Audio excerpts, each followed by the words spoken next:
မင်္ဂလာပါဒီနေ့မှာတော့အိတ်ဆေးထဲမှာနေ့စဉ်ငွေဝင်ငွေထွက်မှတ်တမ်းတွေကိုရက်အလိုက် summary ပြန်ကြည့်နိုင်တဲ့ဒီပုံတစ်ခုတိစောက်တဲ့ပုံစံကိုတစ်ဆင့်ချင်းစီပြသပေးသွားမှာဖြစ်ပါတယ်ဒီ template ကိုကိုယ်ဆိုင်ကိုလုပ်ငန်းအတွက်ကိုယ်တိုင်စရင်းလုပ်ချင်တဲ့သူတွေအသုံးပြုရလွယ်ကူအောင်တိစောက်ပေးသွားမှာပဲဖြစ်ပါတယ်ပထမဆုံးရှိက၄ခုလိုမှဖြစ်လို့နောက်ထပ်ရှိ၃ခုထပ်တူပါမယ်ပြီးရင်ရှိတစ်ခုချင်းစီကိုနာမည်ပေးပါမယ်နာမည်ပေးဖို့အတွက်ရှိ icon ပေါ်မှာ right click နှိပ်ပြီးတော့ပေါ်လာတဲ့ menu တွေက rename ဆိုတာကိုနှိပ်လိုက်ပြီးရင်ကိုယ်စိတ်ကြိုက်နာမည်ပေးလို့ရပါပြီကျွန်တော်ကတော့ပထမဆုံးရှိကို data source လို့နာမည်ပေးလိုက်ပါမယ်နောက်ရှိတွေကိုတော့ receipt payment နဲ့ date book ဆိုပြီးတော့နာမည်တွေကိုပြင်လိုက်ပါမယ် data source ကတော့လိုအပ်တဲ့ data တွေရဲ့ source တွေကိုထားရှိမဲ့နေရာဖြစ်ပါတယ် receipt ကတော့ငွေဝင်တဲ့ transaction တွေကိုမှတ်တမ်းတင်မဲ့နေရာပါ payment ကတော့ငွေထွက်တဲ့ transaction တွေကိုမှတ်တမ်းတင်မဲ့နေရာဖြစ်ပြီးတော့ date book ကတော့နေ့စဉ်ငွေအဝင်အထွက်တွေကိုတနေရာထဲမှာပြန်ကြည့်နိုင်မဲ့နေရာဖြစ်ပါတယ်ပြီးရင်တော့ data source ရှိကိုတွားပြီးတော့ project အတွက်လိုအပ်တဲ့ data source တွေကိုရိုက်လိုက်ပါမယ်တခုတတိထားရမှာကစာရိုက်တဲ့အခါမှာ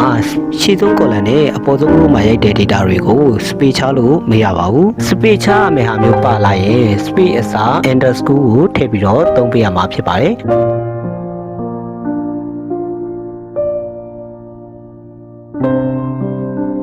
ပြီးရင် define name ပေးဖို့အတွက် A1 ကနေပြီးတော့ A4 အထိ select လုပ်လိုက်ပါမယ် formula တက်ကိုတွားပါမယ် create from selection ဆိုတာကိုနှိပ်ပြီးတော့ကြာလာတဲ့ box မှာ okay လို့နှိပ်ပြလိုက်ပါ B1 ကနေပြီးတော့ B4 C1 ကနေပြီးတော့ C4 ကိုလည်းဒီတိုင်းပဲလုပ်ပါမယ်အခု define name ပေးပြီးဖြစ်တဲ့အတွက် receipt ရှိကိုသွားပါမယ် receipt database ကိုစပြီးတော့တိစောက်ပါမယ် B9 ကနေစပြီးတော့ရိုက်ပါမယ် number စဉ် date particular type survey amount ဆိုပြီးတော့ column 6ခုသတ်မှတ်ပါမယ် number စဉ်ကတော့ရိုက်เสียရမလို့ပဲနဲ့ auto fill ဖြစ်အောင် formula ရေးမှာပါ date ကတော့ငွေဝင်ရက်စွဲအတွက်ပါ particular ကတော့ဘာအတွက်ငွေဝင်တာလဲဆိုတာရေးရမယ်နေရာဖြစ်ပါတယ်ဥပမာ daily sale လား customer paymentလားစသဖြင့်ရေးနိုင်ပါတယ် type ဆိုတာကတော့ငွေလက်ခံမဲ့အမျိုးအစားပါ cash လား bank နဲ့လား online pay လားစသဖြင့်ထည့်ပေးရမှာဖြစ်ပါတယ် subject ကတော့ type အလိုက်သတ်မှတ်တဲ့ subject ကိုရွေးရမှာပါဥပမာ bank ဆိုရင် KBZ လား AR လား AGD လားစသဖြင့်ထည့်ပေးရမှာဖြစ်ပါတယ် online pay ဆိုရင်တော့ KP လား WebPay လား ERP လားစတာတွေကိုထည့်ပေးရမှာပါcash ဆိုရင်တော့စားပစ်မလို့တဲ့အတွက်အလွတ်ထားရပါမယ်နောက်ဆုံးအမောင့်ကတော့လက်ခံရရှိတဲ့ငွေပမာဏကိုထည့်ရမှာဖြစ်ပါတယ်အခုကျွန်တော်တို့ number စဉ်ကိုရိုက်ထည့်ရမလို့ပဲနဲ့ auto fill ဖြစ်အောင် formula ရေးပါမယ် equal to if ခွဲစာလို့ရိုက်ပြီးတော့ c10 ကိုတစ်ချက် click ပါမယ်ပြီးရင် equal to default comma default comma ဆိုပြီးတော့ရိုက်လိုက်ပါမယ်ပြီးရင် row ခွင်းစားလို့ရိုက်ပြီးတော့ 1:1 ခွင်းပိတ်ကိုနှစ်ခါရိုက်ပါမယ်ပြီးရင် enter ခေါက်လိုက်ပါဒါဆိုရင်တော့ကျွန်တော်တို့ data field လို့တိုင်း number စဉ်ကရိုက်เสียမလို့ပဲနဲ့ auto fill ဖြစ်နေမှာပါအခု number စဉ်ပြီးတော့ type ကိုသွားပါမယ် e10 ဆဲခွက်မှာတစ်ချက် click ပြီးတော့ alter dl ဆိုပြီးတော့အဆင့်လိုက်နှိပ်လိုက်ပါမယ် data validation box ကြာလာပြီဆိုရင် any value ဆိုတဲ့နေရာကိုနှိပ်ပြီးတော့ list ဆိုတာကိုနှိပ်လိုက်ပါမယ်ပြီးရင် source အောက်က text box ထဲမှာ equal to type type လို့ရိုက်ပြီးတော့ okay နှိပ်လိုက်ပါမယ်ဒါဆိုရင်တော့ type မှာ cash bank online pay စသည်တို့ကိုရွေးချယ်လို့ရမှာဖြစ်ပါတယ်အခု service အတွက်ရေးမှာဖြစ်လို့ F10 မှာ click ပါမယ်ပြီးရင် order dl ကိုပဲအဆင့်လိုက်ထပ်နှိပ်ပါမယ် data validation box ကြာလာပြီဆိုရင် any value နေရာကိုထပ်နှိပ်ပြီးတော့ list ဆိုတာကိုပဲထပ်နှိပ်လိုက်ပါပြီးရင် source အောက်က text box ထဲမှာ equal to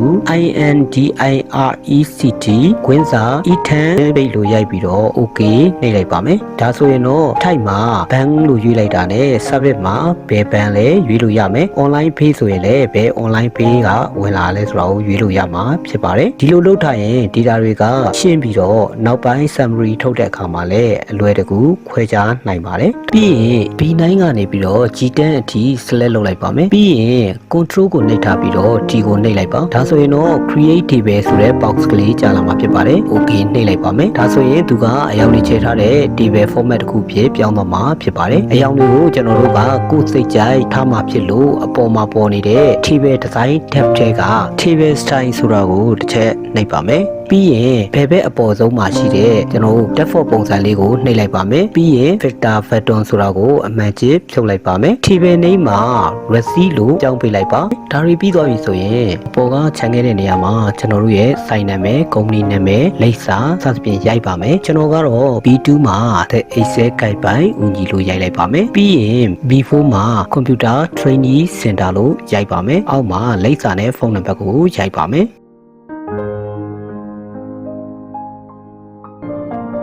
ပြီးရင် E2 မှာအခုရိုက်နေတဲ့ day book အတွက်တိတ်ရိုက်ပါမယ်တရက်တလား2029ကနေပြီးတော့31ရက်12လ2029အထိဆိုပြီးတော့တစ်နှစ်စာရိုက်လိုက်ပါမယ်ပြီးရင် E3 မှာ summary လို့ရိုက်ပါမယ်အောက်မှာကတော့ cash bank online pay total ဆိုပြီးတော့ရိုက်လိုက်ပါမယ်ပြီးရင် F10 ကို click ပြီးတော့ control C ကိုနှိပ်ပါမယ် F5 နဲ့ F6 ကို select လုပ်ပြီးတော့ control V နှိပ်ပါမယ်ပြီးရင်တော့ G4 မှာ summary အတွက် formulaရိုက်ပါမယ် equal to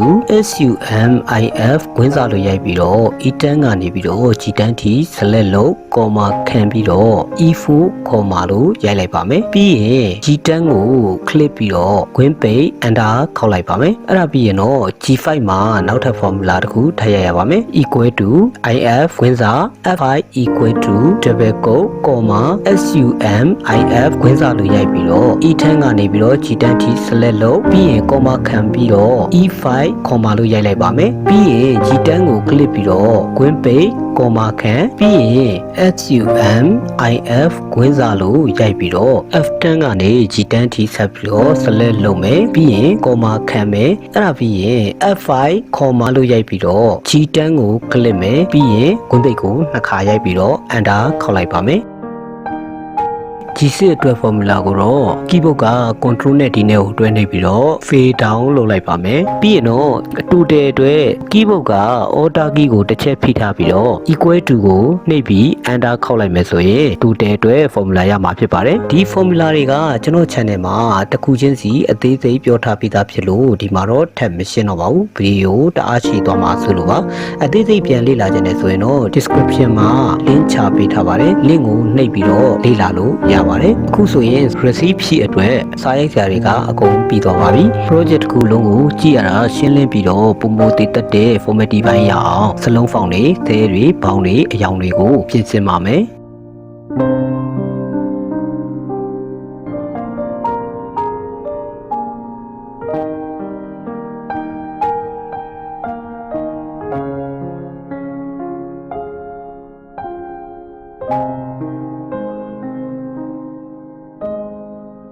ခုဆိုရင်တော့ receipt sheet ကအားလုံးပြီးစီးသွားပြီဖြစ်ပါတယ်အခုကျွန်တော်တို့ payment sheet ကိုသွားပါမယ် receipt နဲ့ payment တွေက structure အတူတူပဲဖြစ်တာမို့လို့ receipt data တွေကိုပဲ payment မှာ copy ကူးလိုက်ပါမယ် copy ကူးဖို့အတွက် receipt sheet တစ်ခုလုံးကို select လုပ်လိုက်ပါမယ်ပြီးရင် control C ကိုနှိပ်မယ် payment ကိုသွားပြီးတော့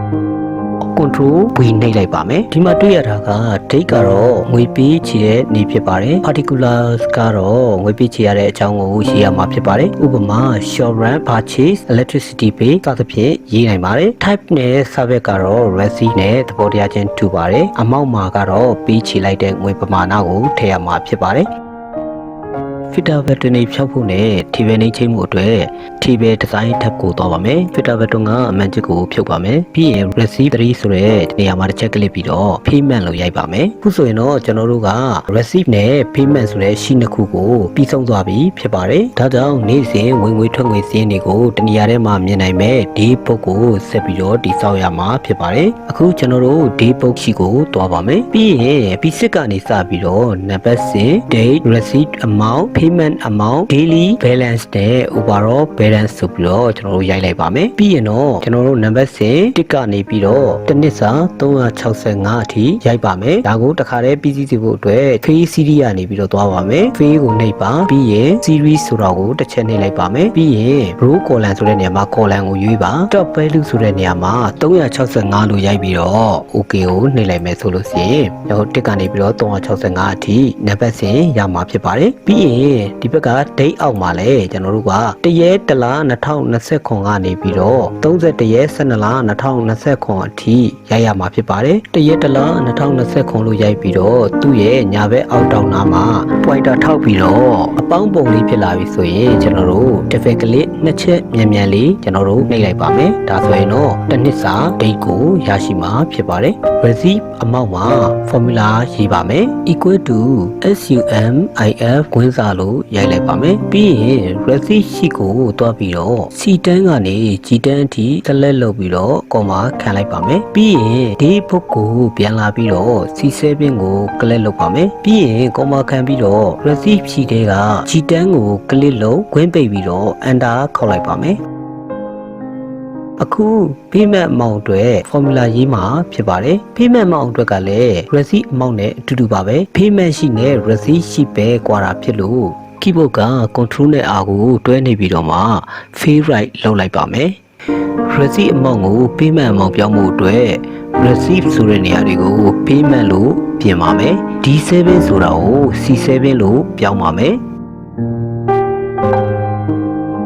ဒါဆိုရင်တော့ payment amount ဖြစ်ပြောင်းသွားမှာဖြစ်ပါတယ်အခု daily balance အတွက်လည်း formula ရေးမှာဖြစ်ပါတယ် equal to d7 minus e7 လို့ရိုက်ပြီးတော့ enter ခေါက်လိုက်ပါမယ်ပြီးရင် d7 ကနေပြီးတော့ f7 ထိအောင် select လုပ်လိုက်ပါမယ်အပေါ်က number group ထဲမှာရှိတဲ့ comma ပုံစံလေးကိုတစ်ချက် click လိုက်ပြီးတော့ f7 ဆဲခွဲရဲ့ညာဘက်အောက်ထောက်မှာ mouse pointer ကိုထားပါမယ်အပေါင်းပုံလေးပေါ်လာရင်နှစ်ချက်ခက်မြန်မြန်လေး click လိုက်မယ်ဆိုရင်အောက်ကဆဲခွက်တွေမှာပါ V ဖြစ်သွားမှာပါပြီးရင် overall balance အတွက်လည်း formula ရေးမှာဖြစ်လို့ G7 မှာ equal to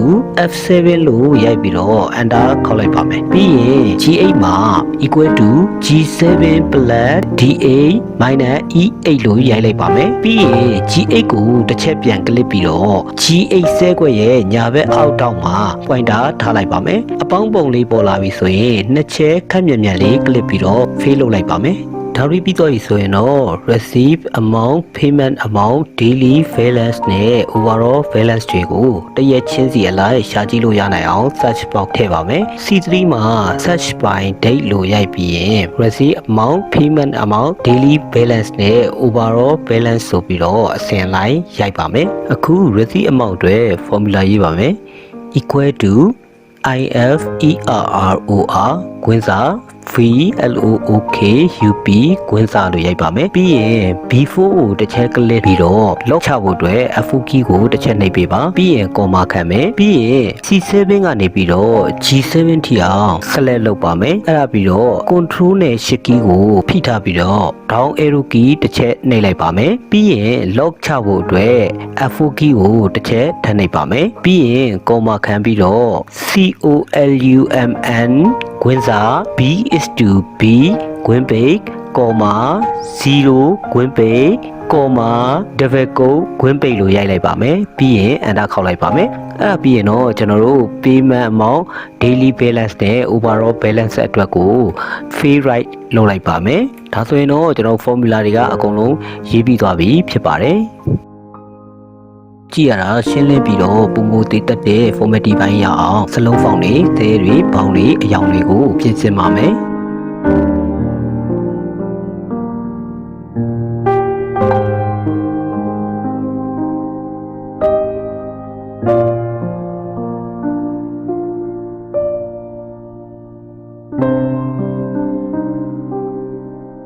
အခုနောက်ဆုံးအပိုင်းအနေနဲ့ရှီတစ်ခုနဲ့တစ်ခုကိုလွယ်လွယ်ကူကူတွားနိုင်မှုနဲ့ဒီဇိုင်းပိုင်းမှာပို့ပြီးတော့လှပသွားစေဖို့အတွက် pattern ထည့်မှာဖြစ်ပါတယ်။ဒါကြောင့် pattern ထည့်မဲ့ row 1ရဲ့ height ကို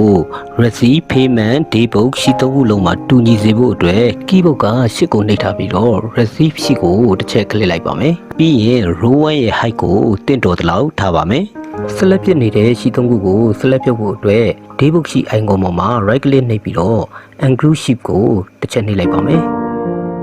insert တက်ကိုသွားပါမယ် shape ထဲကပထမဆုံးတွေ့တဲ့ text box ကိုတစ်ချက်နှိပ်လိုက်ပါမယ်ပြီးရင် debug ရဲ့အပေါ်နားမှာတင့်တော်မဲ့အနေထားရအောင်ဖိပြီးတော့ဆွဲလိုက်ပါမယ်ပြီးရင် receipt လို့ရိုက်လိုက်ပါမယ်ဒီဇိုင်းမဲရွေးချယ်ဖို့အတွက် shape format ထဲကိုဝင်ပြီးတော့ shape style တွေက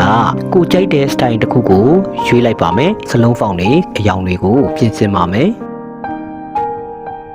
ပြီးရင်အဲ့ဒါကိုပဲ control C control V နဲ့နောက်ထပ်နှစ်ခုထပ်ပြီးတော့ပွားလိုက်ပါမယ်အဲ့ဒီနှစ်ခုကိုနေရာချပြီးတော့ payment နဲ့ debug ဆိုပြီးတော့ရိုက်လိုက်ပါမယ်ပြီးရင် receipt button မှာ right click နှိပ်ပြီးတော့ပေါ်လာတဲ့ menu တွေက link ကိုနှိပ်ပါမယ်ပြီးရင် bebek column တွေက place in this document ဆိုတာကိုနှိပ်လိုက်ပါမယ်ပြီးရင် receipt ကို click ပြီးတော့ okay နှိပ်လိုက်ပါမယ်အဲ့ဒါပြီးရင်တော့ payment button မှာ right click နှိပ်မယ် link ကိုနှိပ်ပါမယ်ပြီးရင် payment ကို click ပြီးတော့ okay နှိပ်ပါမယ် debug ကိုလည်းဒီတိုင်းပဲလုပ်ပါမယ်ပြီးတော့ဘတ်တွန်သုံးခုလုံးကို select လုပ်ဖို့အတွက် keyboard က control key ကိုနှိပ်ထားပြီးတော့ဘတ်တွန်တစ်ခုချင်းစီကို click လုပ်ပါမယ်ပြီးရင် control C control V နဲ့ receipt ရှိနဲ့ payment ရှိတွေမှာပါ copy ကိုယူလိုက်ပါမယ်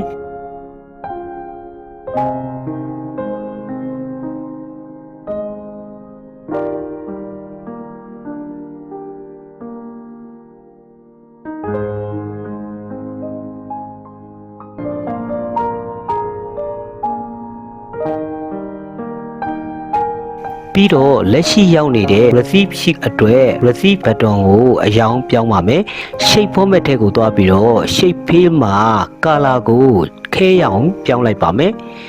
ပြီးရင်တော့ payment sheet ကိုသွားပြီးတော့ payment button ကိုအယောင်ပြောင်းပါမယ်ပြီးရင် debug sheet ကိုသွားပြီးတော့ debug button ကိုလည်းအယောင်ပြောင်းလိုက်ပါမယ်ပို့ပြီးတော့ကြည့်လို့ကောင်းတော့အောင်ရှီအားလုံးမှာ graph line တွေကိုဖျောက်လိုက်ပါမယ်အခုဆိုရင်တော့ကျွန်တော်တို့ရဲ့ debug project ကပြီးဆုံးသွားပြီဖြစ်ပါတယ်